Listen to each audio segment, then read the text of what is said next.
আসসালামু আলাইকুম। সবাই কেমন আছেন? আশা করছি সবাই আল্লাহর রহমতে অনেক বেশি ভালো আছেন। এই তো আজকে আমি মিল্ক ড্রাগন পুডিং বানিয়ে আপনাদের মাঝে শেয়ার করব। আর এই পুডিংটা এত মজার আর এত লোভনীয় বলার মতো না। এই তো প্রথমে এখানে আমি দুধ আর আগার আগার পাউডার আর কিছুটা গুঁড়ো দুধ গুলিয়ে দিয়ে দেব। তারপরে কয়েক মিনিট জাল করে নেব। এই তো 5 মিনিট জাল করে নেওয়ার পরে হয়ে গেল।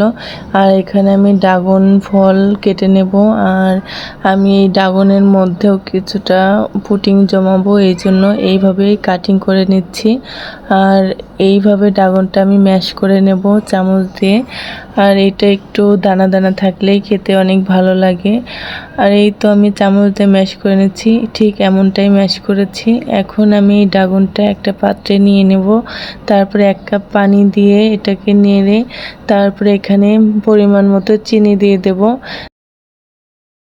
কিছুটা স্বাদ বাড়ানোর জন্য গুঁড়ো দুধ দিয়ে দেব। আর এখন 1 চামচ আগার আগার পাউডার দিয়ে দেব। আগার আগার পাউডার দিয়ে ভালো করে মিশিয়ে নেব। তারপরে এখন মিশিয়ে নেওয়া হয়ে গেলে আমি চুলায় দিয়ে ভালো করে নেড়ে নেব। আর এটা 5 মিনিট জাল করলেই হয়ে যাবে। আর এই তো প্রায় আমার হয়ে গিয়েছে। এখন আমি সেট করে নেব। প্রথমেই ড্রাগন ফলের মিশ্রণটা দিয়ে দেব। তারপরে একটু ফ্রিজে রেখে সেট হলে তারপরে আমি পরের দুধের লেয়ারটা দিয়ে দেব। আর এখানে আমি সব কয়টা মোল্ডেই ঢেলে নিচ্ছি। এখানে আমি কিছুটা 1 টাইমের মোল্ডও নিয়েছি। সব কয়টা মোল্ডে ড্রাগনের মিশ্রণটা দেওয়া হয়ে গেলে এটা ভালোভাবে সেট হতে দেব।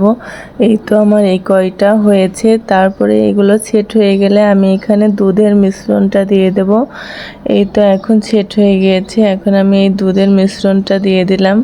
তারপরে এটাকেও আমি দিয়ে সেট করতে দিয়ে দেব ফ্রিজে।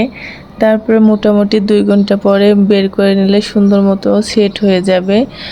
আর এইটা যে খেতে এত মজা, ঠান্ডা ঠান্ডা খেতে ভীষণ ভালো লাগে। গরমের মধ্যে মন প্রাণ জুড়িয়ে যাবে এইটা খেলে। বিশেষ করে বাচ্চারা এটা যে এত পছন্দ করে বলার মতো না। আমার মেয়েরা তো অনেক বেশি পছন্দ করে এই পুডিংটা।